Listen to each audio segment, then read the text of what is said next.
Hey, welcome to the Healthy AF podcast. We all know that health is complex and multifaceted. Amy Chang and Fran Paradine are here to break it down, talk it up, and learn from a whole slew of really amazing guests. Fran and Amy are both health coaches, and just like health, their practices and viewpoints are individualized. You'll hear different takes on the same information as they discuss all things health, and you'll learn with them as they talk with guests who explore all different areas of health. Every episode will be fun, informative, and entertaining. If you like what you hear, please follow us and subscribe so you never miss an episode.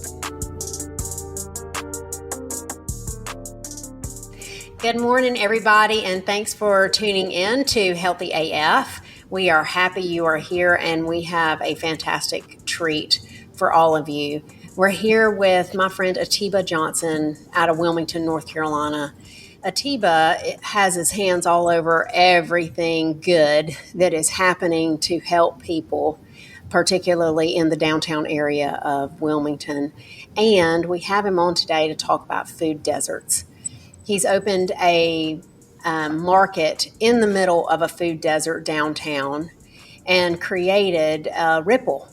And I jumped on the opportunity to have him on as a guest and tell us how he did that, why he did that, what the community was like before, what the impact of the community has been, how you can look for supporting food deserts in and around your area, and just all kinds of, I've got 1,000 questions up over here. So I'm very glad to be here with Fran. Maybe she can slow me down a little bit. And Mr. Atiba Johnson. Good morning. Good morning. How are you? Good. Fran, how are you this morning? I'm doing really well. The sun is finally back out after 3 days of clouds and rain from Hurricane Ian. So it's wonderful. Yeah, have it shining through my window. Yeah, for sure. So Atiba, Fran and I, after speaking with you and talking about your success in bringing food to the community, we've done a podcast about food deserts and some of the percentages in specifically North Carolina, where they are, what some of the impacts of them are. And I want to get to that, but I want to start where we kind of start with everybody and just have you tell us your story. Who is Atiba? Well, I'm a local Wilmingtonian, born and raised, went to Winston-Salem State University, came back home, and I'm just a serial entrepreneur, just a guy that cares about, I love my city, as I'm pretty sure everyone loves their city. I love my city. And I just know working for someone wasn't going to be my cup of tea. So, again, I'm a serial entrepreneur. I've had everything from nightclubs and laundromats, now a grocery store, nonprofit. So you name it, I've dabbled, had fun at it, and that's my spiel. Yeah, so when I hear you describe that, what I hear is I like to create stuff. Mm-hmm.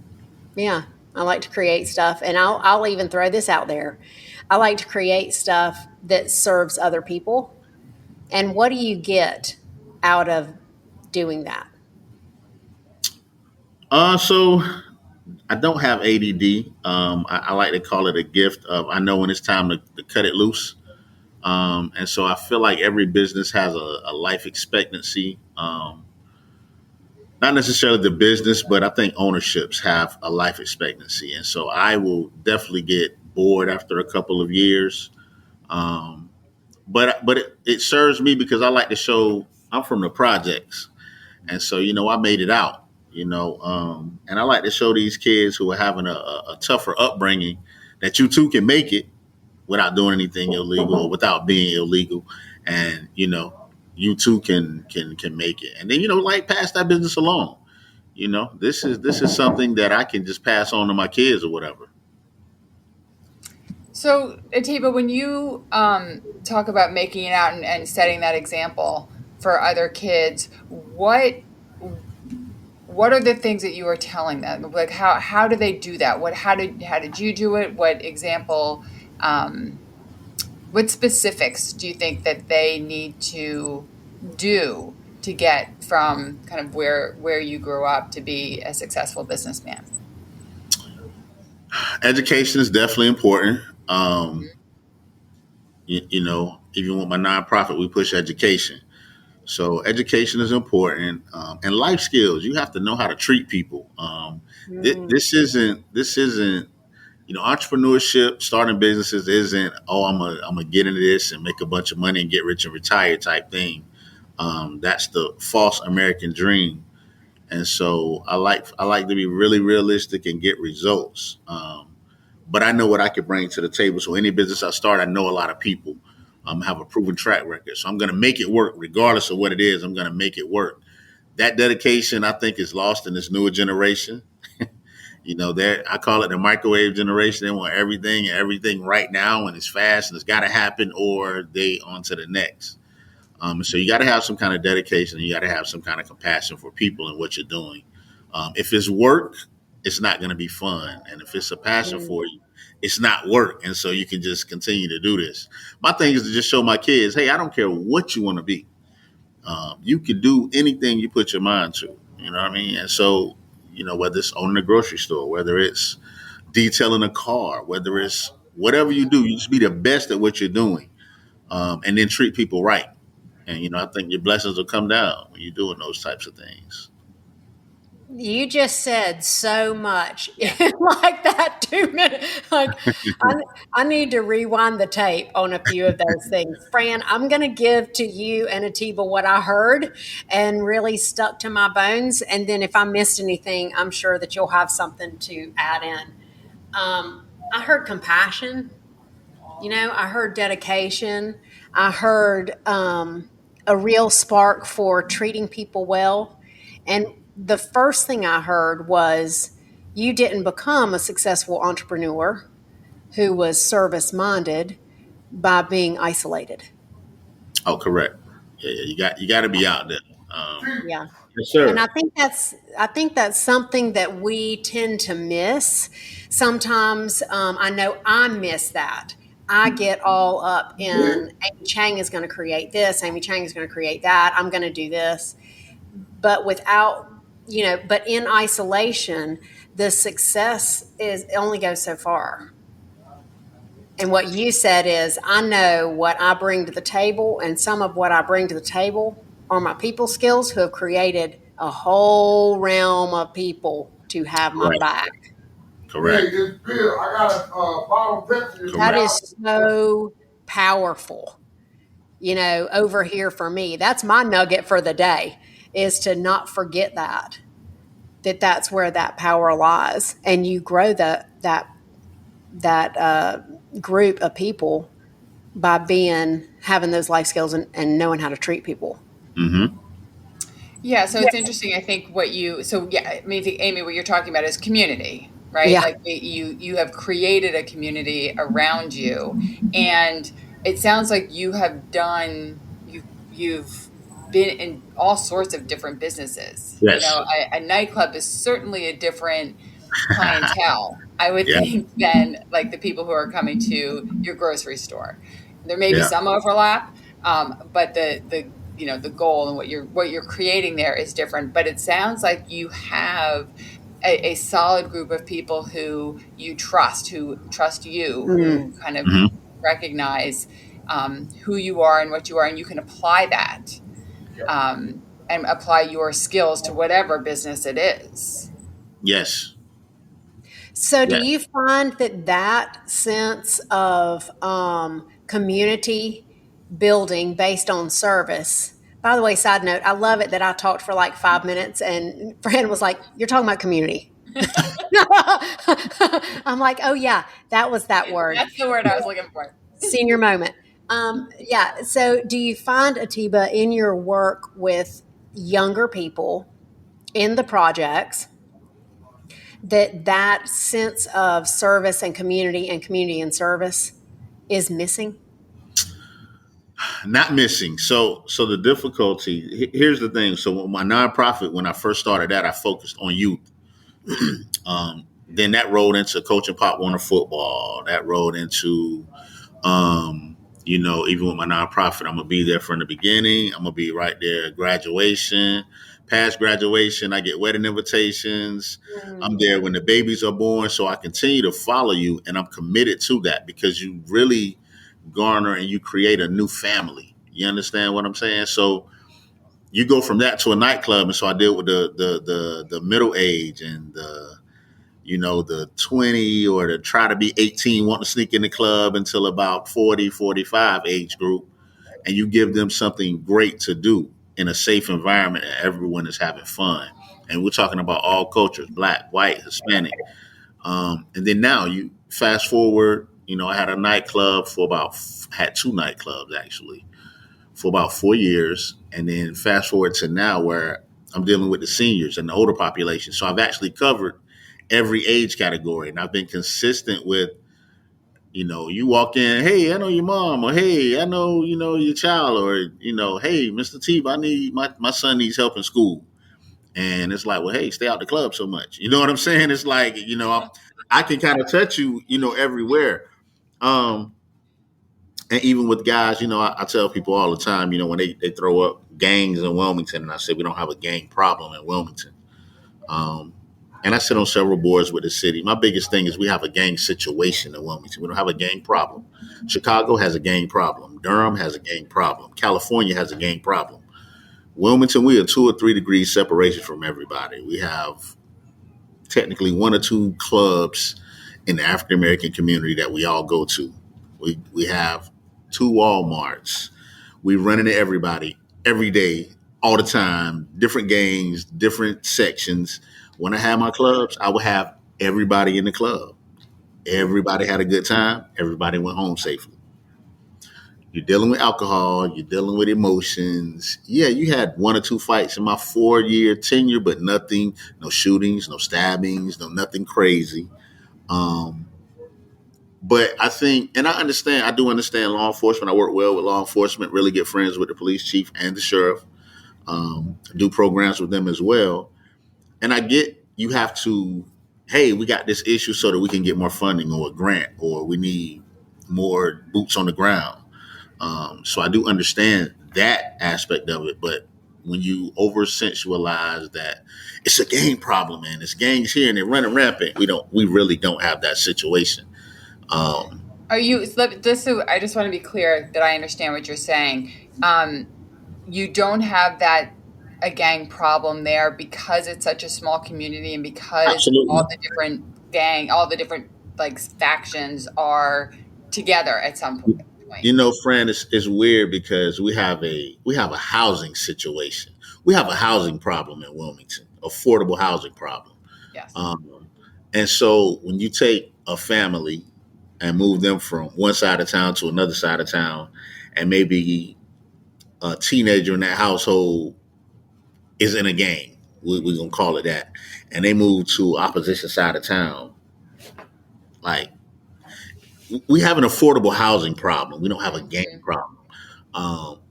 The schools, you don't go to a school based on what gang you're in. You go to a school based on where you live. Right. And so, again, some of the problems and some of the situations that occur, I think, could be talked out with the right people in place. So what we have is a bunch of group efforts in this town that's fighting different problems. And one of the situations is we have a great core of white people that love us. You understand what I'm saying? They really, some of them are privileged and they don't really understand that they're privileged. And so they want to help out. And their helping out is either throw money at it or let me tell you what's wrong and how to fix this without action. Okay, wait, let's stop sign that right there. Fran, from a coaching perspective, does that ever create sustainable change? No. No. It's not. No. Yeah, so you have to really get involved in the community, and it's not always a monetary situation. Again, I have friends on the Democratic side, on the Republican side. I have black friends, white friends, and I mean genuine friends, not just a loosely thrown out word. And so I do get asked often, and like I said, I sit on several boards. I get called to a lot of meetings just to ask, "Hey, how can we do this, or what should be done here?" And it's like it's exhausting. Politicians call, "Hey, which church should I go to?" And my question is, are you ever going to go back to that church? Right. Well, if not, don't go for a vote. Don't go. Like, why don't do that? You get in the office. Let's teach politics, and I hate politics. But teach it. Understand that you. Let's first make sure everyone votes. Let's give everybody a voice. Let's make sure that everybody gets out and vote. Don't trick nobody and try to do all these precincts and this and tilt it to your end. Just give everybody an open voice to vote, and then let the chips fall where they're made. Uh, you know, we have a hard time just with the presidency of doing that. You know what I'm saying? Like it's a trickle down effect. Shit rolls downhill. You know what I'm saying? So Right. You know what I love? Go ahead, Fran. Well, I was going to say, so clearly you are somebody who in that community, in your Wilmington community down there, you're known as somebody who cares, somebody who's invested, emotionally, financially, mhm. everything. And so people are coming to you to help them solve whatever problems they see in the community. And you took that and you chose to open a grocery store. So how did you get there with Okay, all of so these other kind of factions that are so vying? I normally in a hectic day I'll ride a lot of times at night, ride around. I told you I love my city. I can go anywhere in my city. I feel comfortable anywhere, any side of town. I love everybody. So I ran across this building that was next to Solomon Towers. It's 150 some units over here. Most of them elderly, have issues, whatever. I was like, wow, this building has been empty for so long. And normally I can see things at night that normally you don't see during the hustle and bustle during the day. And I was like, man, that'd be a dope little store. And I started thinking like, wow, they really don't have anywhere to go around here to get any kind of food. Like they got to walk either 7 or 8 blocks north or 7 or 8 blocks west, like to try to get to a convenience store. And I was like, man, it'd be dope if I could get down here and like get with some of my farmers and like get some fresh food down here. Because one of the things I realized was, with Solomon Towers, which is the apartment complex next to me, is they didn't have access to fresh food or fresh fruits and vegetables. You'd have to wait for the bus to come. You had the Uber, which of course all of them are on a limited fixed income. Right. And I was like, man, I'm gonna just go ahead and do it. And so, believe it or not, this was the second business that I opened during the pandemic. So I opened this. The pandemic hit November, and I opened in October, like Wow. 2020, and it was just like the building was crazy, huge building, and I saw so many things that could go on in here. So just boots to the ground. Painting, getting some friends together. Hey, man, let's do some of the minor stuff that we could do. And we did that, man, and opened up, like I said, October, right at the beginning of the pandemic. But I knew this proximity, these guys were walking everywhere to even get access to anything. And I was like, yeah, this is a no-brainer. This is a grand slam. And so what I did was I threw some pool tables in here, threw some TVs on the wall. And it's like, this is like y'all community center. Like y'all come over here, you can buy what you need to buy, but you can like hang out. And I used to look at Solomon Towers and be like, man, that's crazy. Like all these older people, they bring you out here like this, like to die. Like this is it. Like Solomon and Solomon, this is the end of the world for them. And so it's very diverse over there, which is cool. I love it. And so you get people from all different backgrounds and some of the most intelligent people I've ever come across. They've lived their life. So they, 50, 60, 70, 80. And it's like the experiences that they've had, the knowledge that they have, the conversations are, invaluable. But more so, the great thing out of that is, yeah, you're in it for the business and it's money. But I give away a lot of stuff just because they can't afford it. Like I stopped selling cigarettes. I opened up, it's business. I got to be able to pay the rent. it was like after a while, you just wean them off certain things. Like, all right, no more cigarettes. So they come in. You don't have no cigarettes? Nope. But I got these tomatoes. I don't want no tomatoes. I want a cigarette. You got any tobacco products? No Nope. Newports up in there. Nope. No Pall Malls. And I have stopped selling cigarettes probably for the past probably 3 to 4 months. Like just stop selling cigarettes, like because I feel like you coming in here with an oxygen tank. Why you want a cigarette? You know what I mean? So to me, I've had them come in and say, I think you've added 5 to 7 years to my life because I come over here and I can hang out and I can fellowship with people. And some of the people in the building I don't even see or know that they're there, and so I come over here. And so we open at 9 a.m. every day, and sometimes it's a line waiting to come in just to hang out. And so it's cool. I get a lot of questions on why you letting people just hang out over there. And it's like, it's not them people. That could be your grandmother. That could be your grandfather. When someone passes away over there, it's like a hit to you. It's like, what? So-and-so passed? Like, oh, wow. Well, let's do a cookout for them. Let's get with the family and see if we can't do something.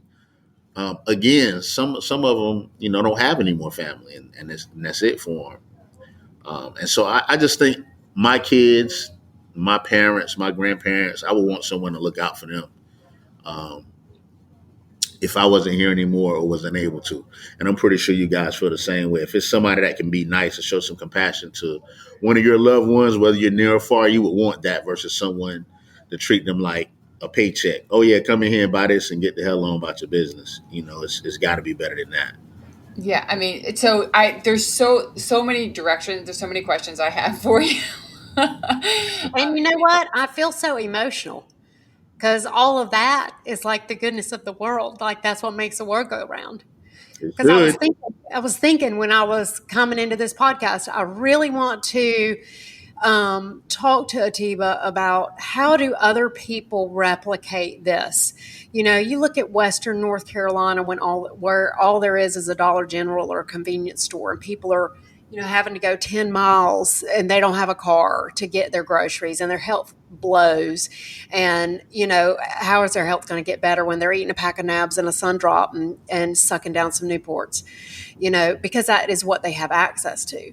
And that smoking cessation thing is brilliant because, even you just read the Easiest Atomic Habits book by James Clear. That's a brilliant book with super simple ways to go. What's he saying there? He's like, if you don't want to do something, make it inaccessible. You don't want to eat those Oreos, put them on the top shelf in the back where you got to get the ladder to get them. It's just community members and business members putting their focus on the health and the sustainability and the joy and the love of the community, and not of the pocketbook and the business. And so, yes, like I feel so scatterbrained up over here, and I almost feel like, no, I'm just going to let Atiba talk, because this is the gold that if you cultivate this in your world, and you'll make an impact that'll have a ripple, and we'll all be healthier. Yes, and so that's beautifully said, and there's so much about the community that Atiba has created there. But I'm also aware, having owned a business for 10 years, I'm aware of the need to make money as a business. Yeah. If you want it to stay around. And so, yeah, can you speak to that? How you bring in fresh produce for these? So I actually made connections with local farmers who we got a great relationship with, and they'll bring me, whatever seasonal vegetables we have in. And so you're right. The first part is business, because you got to be able to sustain. And so again, what I was able to do was flip the store around a couple times. I have 4 pool tables in now. It's $1 per game, and I split it. Again, you have guys over there who their glory days, that's what they used to do. So we have pool tournaments, and we bring outside community to come in. So, they're in there right now shooting pool, which, believe it or not, probably every 2 weeks, anywhere from $400 to $600 is made off the pool tables, which without great. those, that's a bonus. Yeah. And then just the overall blessing. a grocery store, convenience store, whatever, the markup isn't crazy. Like you're not, you got to deal with Walmart. You have to deal with big chains. So, in the age of the mom and pops, they will run out of business. Um, Yes. but again, the blessing for me is I'm right next door to this unit. Um, Mm-hmm. Everybody over there gets, EBT. So they get benefits. So as long as I keep the staples of everything, um, I do understand I'm not going to retire off of this. You know what I mean? Right. This Yeah, isn't a but you want to keep the retirement doors type open. thing, but you have to keep the doors open. So the pool tables are a blessing. Being next door to them, just the proximity is a blessing. And so I was also able during the pandemic, I opened a U-Haul lot. So I had two locations running. So what I did a year ago was close my U-Haul lot and brought the U-Hauls over here to the grocery store because I have a parking lot. So I parked the U-Hauls over here, and I'm able to run U-Hauls out of here as well. So it's like, as much as I can pack into this building to Mm-hmm. generate income, we'll stay open. So you just have to be open-minded and creative. Again, I'm downtown Wilmington, right across the bridge. So I'm a hub for U-Hauls. So the U-Haul business is good. And yeah, you struggle like any other business. You have your good months and your bad months. But I think again, overall, helping change lives, being a blessing to others, the universe will repay you back, friend. I just have to believe in that. You know what I mean? Like it's done it so much so far. It hasn't let me down in all these years. So I just really have to believe that the universe will keep paying it. If I keep paying it forward, the universe will keep providing. That's just I gotta believe that. Yeah, you're a perfect example of that. I mean, you are putting so much into the lives of these people. Um, that it sounds like really everyone you touch, and there's so many different communities who you are connected with, and you're just continuing to give and to give and to give. That yeah, it almost feels like there is no way that you're going to fail. That this is going to Yeah, fail. yeah, So. Okay, so is it a good time to go into your work with Oops? yeah. Let's do it. Okay, so Atiba also has a foundation called Oops, and I've threatened. OOPS, like Uh oops, huh. So, I did yeah, it like again. oops, Yeah. offering optimistic plans for success. All And right. I've threatened to bust in and come be on his board. And he said, "Stop it, Amy Chang, get out of here." But I really, really would love for you to share some of your work with Oops. And when we talk about the synergy between what you bring into the world and how sustainable your business becomes, that's what we're pointing to. That you are pouring into your community and not to create that the community pours into you. But that's just what happens. Like Yeah. you can't avoid that. So I'll let you tell the story of Oops.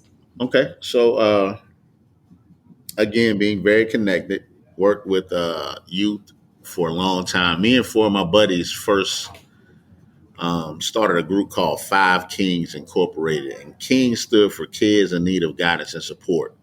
And we did this right during the time we were coaching Pop Warner, and we were raised up by like Coach William Murphy, Coach Ron Davis, Coach Mike Jacobs, and they were like really tough on us. And our football teams used to go undefeated, unscored on, super disciplined. We were overly aggressive. But they used to tell us if your grades aren't correct, you're not getting on that field. And so it was always a competition of, like, man, our grades can't falter. And so we carried that on in the life. So when we were coaching, we did the same thing. So we would go to the schools of all our players. If they were slacking, we would, you need to come here after school, get this help. And so that went on for about 5 or 6 years. And I spun off. I took a year hiatus. I took a year off because I had to self care. You bring all that stuff home with you, and you have to really learn how to balance. And so I took a year off to learn how to balance. But the calling was still there on me, I assume, because people were still like, "Hey, My son needs some help. My daughter needs some help. Can you do this? Can you go to the school? And then we noticed a couple of kids that we coached did well in sports, had an opportunity to go to the next level, but their grades faltered. And it was almost like we took our hands off of them for a year or two. And they did well athletically, but they didn't do well in school. And so I worked for another company locally, and the grant givers were like, hey, everybody gravitates to you, and all the kids want to get in your program. Why don't you create one of your own? And I was like, my loyalty. I'm working for this company. It's cool. I'm getting this check. I just go home. I do what I do. And so they urged me. So I went to the director and I was like, look, man, they really want me to start one of my own. And he was like, you should do it. And so that's how Oops was birthed. 2014. Started in 2013, but became official in 2014.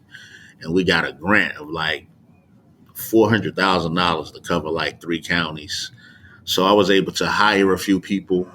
Atiba, that is a huge grant. Oh yeah, huge. First year out.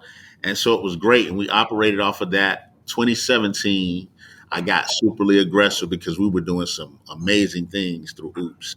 2017, I went to New Hanover County Schools and I said, I got 54 of your dropouts that you have written off. All 54 graduated. 49 went to college and or got a job. 3 went in the military. I only had 2 that did graduate, but were still trying to find their way. And so I went to the Hanover County Schools and I said, hey, man, let me get $110,000. I want to double that number next year. And so they shot me down. They were building an alternative school at the time, in all fairness. And so they shot me down, built the alternative school, and then asked me, could I go out to the alternative school and either train their teachers or talk to somebody. And of course, I turned them down. And then COVID hit. I pulled back off of Oops, birthed it again, 2021, because the cause were our kids missed a year of school. They kind of listen to you. They're getting behind. Whatever you say works. And again, I'm from here, so I know a lot of people, and I don't have the Big Buddy program. So I'm not, I like to do an intake. This program may not be for you. If you think I'm going to that school and say, hey, Fran, you're not supposed to do this. That's not how I operate. I'm more of the in your face. Fran, I'm going to be your best friend or your worst nightmare. Get your ass together and get in these people's classroom and do what you're supposed to do. And some parents don't like that approach. That's why we do an initial intake. Because they kind of don't want anybody to talk to their kids any kind of way or whatever, and I respect that. But I thrive off results. These kids nowadays are very smart. They're very they can be easily influenced, and so without the right direction, in my opinion, I think they can kind of choose the wrong path at times. And so unless you have someone that's assertive and they know that's gonna, if need be, tear them down, but in the same breath, build them right back up, and then not just build them up, but be right there next to them to make sure that they're walking right along those lines to make sure that they're successful. I think, well, in my experience, that's the better approach for me. I don't know the nicety way of, Amy, you can't do this. That's not nice. And even speaking with teachers, I've done roundtables for teachers, and it's like relatability. You have to be able to relate. These kids are savvy. They're nosy. Kids ear hustle. So you in the teacher's lounge talking about, $600 student loan you got to pay back and how you're going to pay it. And little Johnny got $2,000 in his pocket, and you're trying to figure out why he's falling asleep in class or why he's acting out. It's either because he's hungry, he hasn't eaten, maybe he's in the street life, and you complaining about $600, and he got 3 or 4 times that in his pocket. Like, you have to be able to relate and figure out, how to connect. And then, the whole fear factor. We got a lot of younger teachers. Schools are rougher. Kids are a lot rougher. They're different. And if you're not going to stand up to you, for yourself, they can sense that. So, but Oops is great. I find that with my children. Yeah.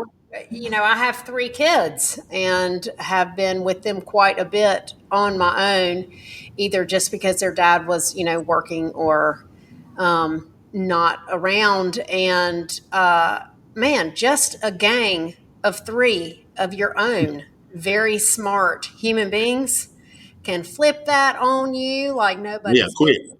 quick. It's But intimidating. in all fairness, I will say this.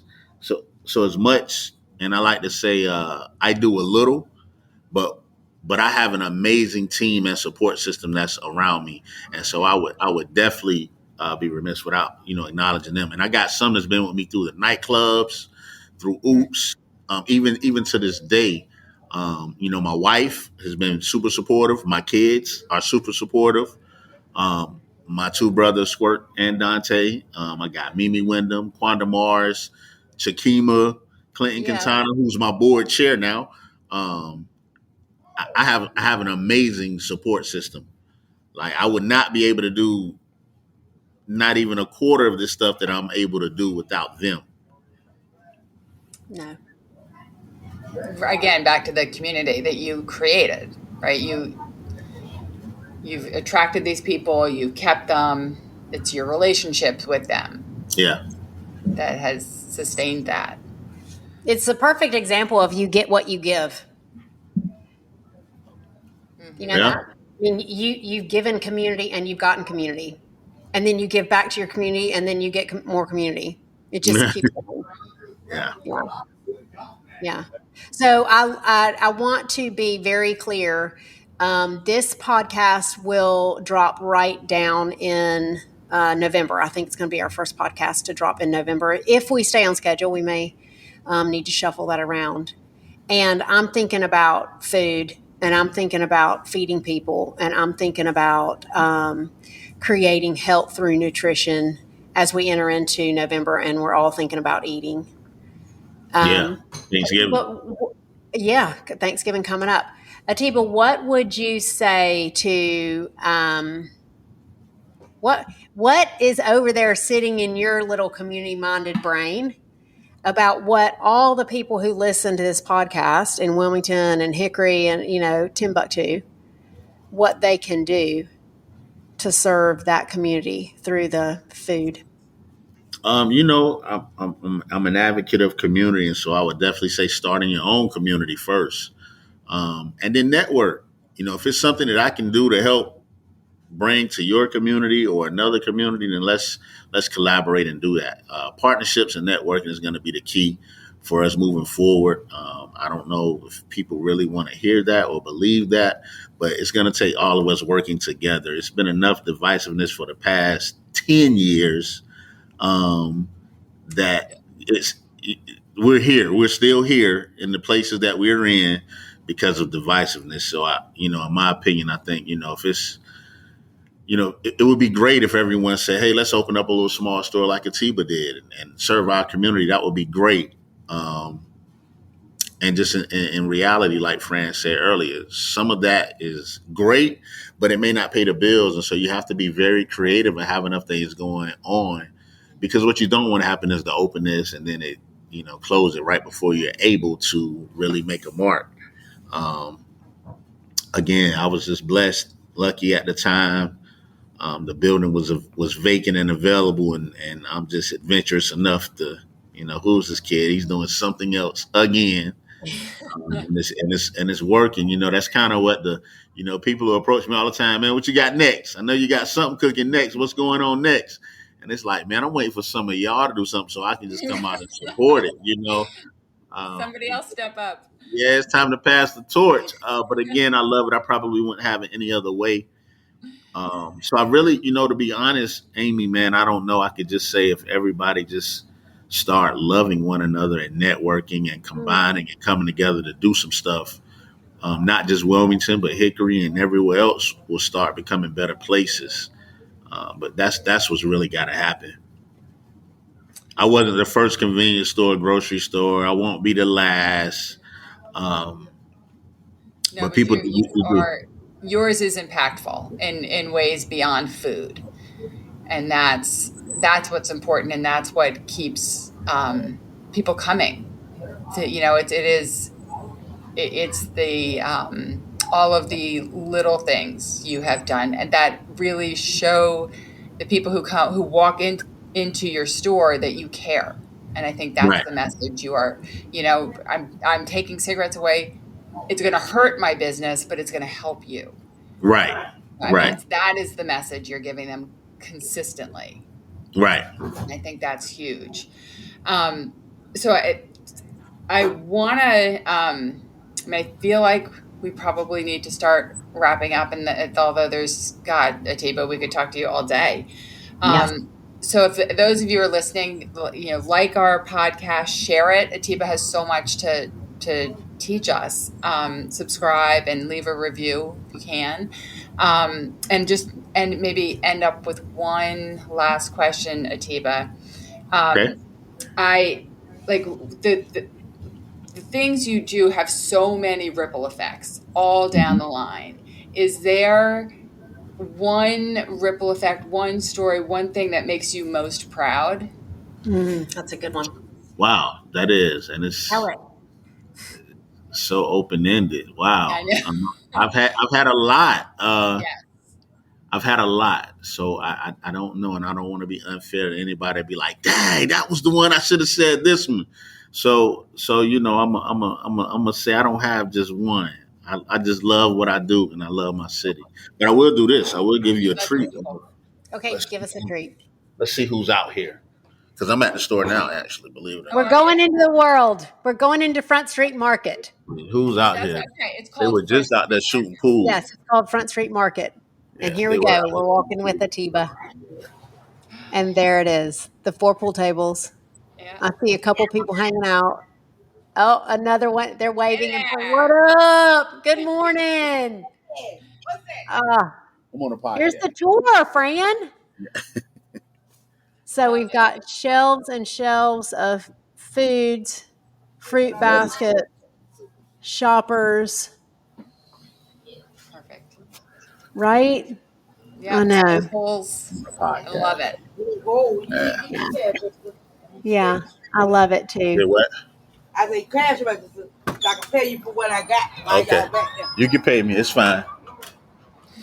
And people paying and Atiba helping people. It's not shocking.